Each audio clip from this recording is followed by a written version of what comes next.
आज हम पढ़ रहे हैं अपना हिंदी व्याकरण का क्लास 8 का लेसन नंबर 4 जिसका नाम है शब्द विचार। तो आइए शुरू करते हैं।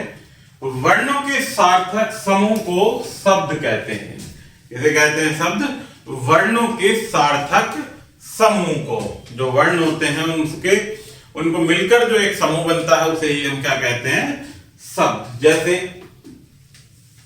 वर्ण फ उ ल ए, ये सभी वर्ण मिलकर क्या बना रहे हैं, एक शब्द फूल, जिसमें 4 वर्ण हैं। प उ स त क क ए, ये सभी वर्ण मिलकर क्या शब्द बना रहे हैं, पुस्तक। ये जो एक समूह है वर्णों का, इन्हें ही हम क्या, इनसे बनने वाले ही शब्द को हम क्या कहेंगे प्यारे बच्चों, पुस्तक अर्थात शब्द। उपरोक्त शब्दों में फूल तथा पुस्तक क्रमशः 4 तथा 7 वर्णों के मेल से बने हैं जो सार्थक अर्थ प्रकट करते हैं। शब्दों का सार्थक होना अनिवार्य है। आगे देखते हैं शब्द की विशेषताएं। सभी शब्दों के वर्णों का क्रम निश्चित होता है। जैसे कागज, अगर इसके क्रम को उलटकर जकाज या कगाज गकाज कर दे तो कोई सार्थक अर्थ नहीं बनेगा। सभी शब्दों का कोई ना कोई अर्थ निश्चित रूप से होता है। शब्दों के द्वारा ही वाक्य रचना होती है। आगे देखते हैं पद। जब शब्दों का प्रयोग वाक्यों में व्याकरण के नियमों के अनुसार होता है तब वह पद कहलाता है। यानी स्वतंत्र रहने वाला शब्द व्याकरणिक संस्कार पाकर पद बन जाता है। जैसे लड़के ने फूल तोड़ा, यह वाक्य लड़के फूल तोड़ा शब्द से बना है, लेकिन वाक्य प्रयुक्त होने पर लड़के ने फूल तोड़ा, ये पद बन जाएगा। आगे देखते हैं शब्दों का वर्गीकरण। हिंदी व्याकरण में शब्दों का वर्गीकरण 5 प्रकार से किया जाता है।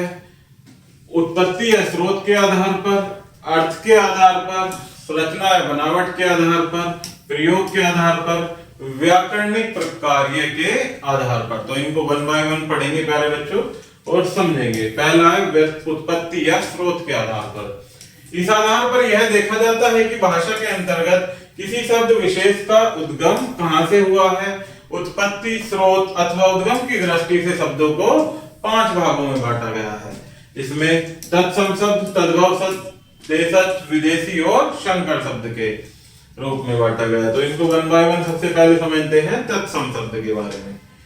संस्कृत के उन शब्दों को जिन्हें उसी रूप में हिंदी ने स्वीकार किया है उन्हें तत्सम शब्द कहते हैं। जैसे अग्नि, सूर्य, चंद्र, माता, पिता, पुत्र आदि। तद्भव इसके विपरीत होते हैं प्यारे बच्चों। संस्कृत के उन शब्दों को जो थोड़े बहुत परिवर्तन के साथ हिंदी में प्रयुक्त होते हैं उन्हें ही हम तद्भव शब्द कहते हैं। जैसे अग्नि से आग। देखते हैं तत्सम और तद्भव शब्द कुछ जो कि यहां दिए गए हैं। तत्सम और तद्भव, जैसे कार्य का तद्भव काम, गृह का घर, मयूर का मोर, विवाह बिहार, श्वेत सफेद, दूध का दूध और आम्र का आम। इसी प्रकार से इन्हें दिए गए हैं। इन्हें आप खुद से पढ़कर पढ़ेंगे प्यारे बच्चों और याद करेंगे। नेक्स्ट होता है देशज शब्द। वे शब्द जिनका स्रोत पता न हो और वे विदेशी भी न हो उन्हें देशज शब्द कहते हैं। जैसे लड़का, रोटी, लकड़ी, लोटा, खिड़की, टांग, पेट, डिब्बा आदि। नेक्स्ट होता है विदेशी शब्द। वे शब्द जो हिंदी में अंग्रेजी, अरबी, फारसी, पुर्तगाली, चीनी, फ्रांसीसी आदि भाषाओं से आए हैं उन्हें विदेशी शब्द कहते हैं। देखते हैं प्यारे बच्चों जो कि अलग अलग भाषाओं से आए हैं। सबसे पहले देखते हैं कुछ अंग्रेजी शब्द। कौन से शब्द? अंग्रेजी शब्द। इसमें कौन कौन से आते हैं? Nurse, ticket, motor, doctor, stop, football, taxi, party, police आदि। कुछ अरबी फारसी शब्द होते हैं। कागज, बेगम, तकदीर, किनारा, बगीचा, सजा जहान आदि। तुर्की शब्द होते हैं तोप, लाश, कालीन, बावर्ची, तौलिया आदि। कुछ फ्रांसीसी होते हैं कूपन, कारतूस, बिगुल, काजू, पुलिस, कर्फ्यू, कार्टून आदि। कुछ चीनी शब्द होते हैं लीची, चाय, तूफान, पटाखा आदि। पुर्तगाली भी कुछ होते हैं जिसमें तौलिया, गिरजा, बाल्टी, अलमारी, ओलपिन, गोदाम आदि। यूनानी होते हैं एटम, टेलीग्राम, टेलीफोन, डेल्टा आदि। कुछ जापानी शब्द होते हैं रिक्शा, इस्पात आदि। आगे बढ़ते हैं प्यारे बच्चों संकर शब्द के बारे में। वे शब्द जो दो भिन्न भिन्न भाषाओं के शब्दों के सार्थक मेल से बने हैं उन्हें संकर शब्द कहते हैं। जैसे रेलगाड़ी, रेल जो कि अंग्रेजी से बनी है, रेलगाड़ी, और गाड़ी हिंदी शब्द से। ऑपरेशन कक्ष, ऑपरेशन अंग्रेजी से और कक्ष संस्कृत से। किताब घर अरबी फारसी से और घर हिंदी शब्द से। अन्य उदाहरण डाकखाना, लाठीचार्ज, सिनेमा घर, माल गोदाम, वर्षगांठ, जिलाधीश आदि जैसे शब्द हैं संकर शब्द। आगे देखते हैं अर्थ के आधार पर। अर्थ के आधार पर शब्द के 6 भेद होते हैं। एकार्थी शब्द, अनेकार्थी शब्द, समानार्थी अथवा पर्यायवाची शब्द, विपरीतार्थी अथवा विलोम शब्द, समरूपी, श्रुति, सम, भिन्नार्थक शब्द, अनेक शब्दों के लिए एक शब्द। तो सबसे पहले पढ़ते हैं प्यारे बच्चों एकार्थी शब्द। जिन शब्दों का अर्थ सदा एक सा रहता है उन्हें एकार्थी शब्द कहते हैं।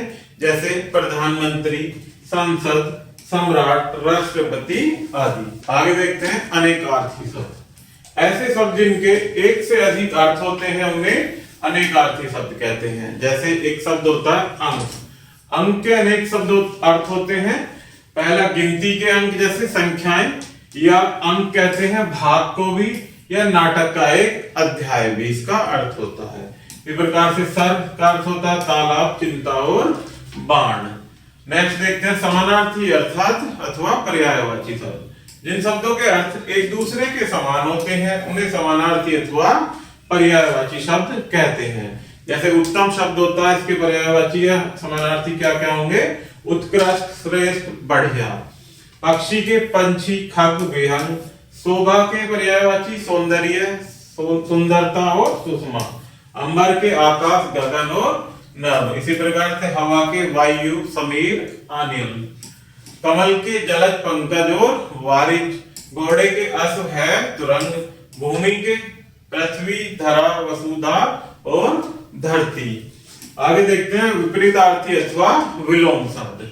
जो शब्द परस्पर विपरीत या उल्टा अर्थ देते हैं उन्हें विलोम अथवा विपरीतार्थी शब्द कहते हैं। जैसे अर्थ का अनर्थ, उर्वर का अवसर, शुद्ध का सुख का दुख, घात का प्रतिघात, अनुराग का विराग, रक्षक का भक्षक। अनुज, अग्रज, शयन, जागरण, रात का दिन।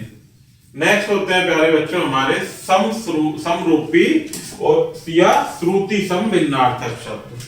वे शब्द जो उच्चारण करने पर एक जैसे लगते हैं परंतु अर्थ अलग अलग देते हैं उन्हें श्रुति सम या समरूपी भिन्नार्थक शब्द कहते हैं। जैसे ग्रह, ग्रह का क्या अर्थ होता है?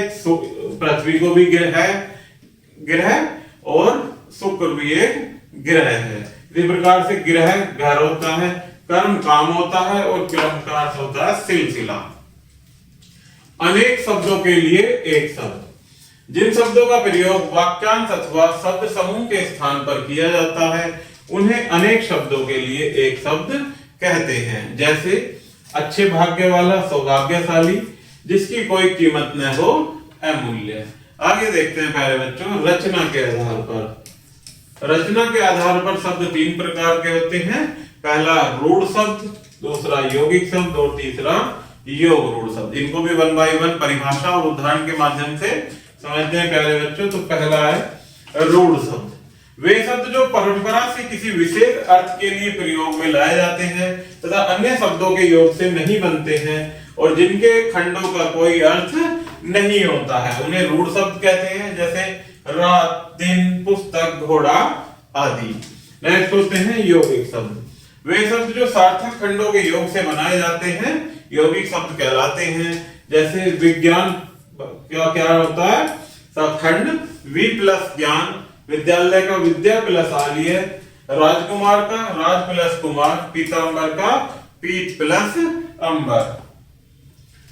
यौगिक शब्दों को हम उपसर्ग, प्रत्यय के योग से भी बना सकते हैं। नेक्स्ट है योग रूढ़ शब्द। यौगिक होते हुए भी जो शब्द किसी विशेष अर्थ का बोध कराते हैं उन्हें योग रूढ़ शब्द कहते हैं। जैसे पंकज अर्थात कमल, नीलकंठ अर्थात शिव। नीलकंठ किसे कहते हैं? शिव को। आगे देखते हैं प्यारे बच्चों, शब्द के जो प्रकार हैं वो प्रयोग के आधार पर। प्रयोग के आधार पर शब्द के 3 प्रकार होते हैं, सामान्य शब्द, तकनीकी शब्द और अर्ध तकनीकी शब्द। जिसमें पहला है सामान्य शब्द, इसको समझते हैं। जो शब्द हम दैनिक जीवन में आम बोलचाल में प्रयोग करते हैं उन्हें सामान्य शब्द कहते हैं, जैसे खाना, मकान, विद्यालय, दूध, कमरा आदि। नेक्स्ट होते हैं तकनीकी शब्द। जिन शब्दों का संबंध विभिन्न विषयों, व्यवसायों और विज्ञान आदि से होता है उन्हें तकनीकी शब्द कहते हैं, जैसे कंप्यूटर, रसायन, रेखा चित्र आदि। अर्ध तकनीकी शब्द। जो शब्द तकनीकी होते हुए भी आम आदमी के जीवन में अधिक प्रचलन के कारण सामान्य लोगों द्वारा प्रयोग किए जाते हैं।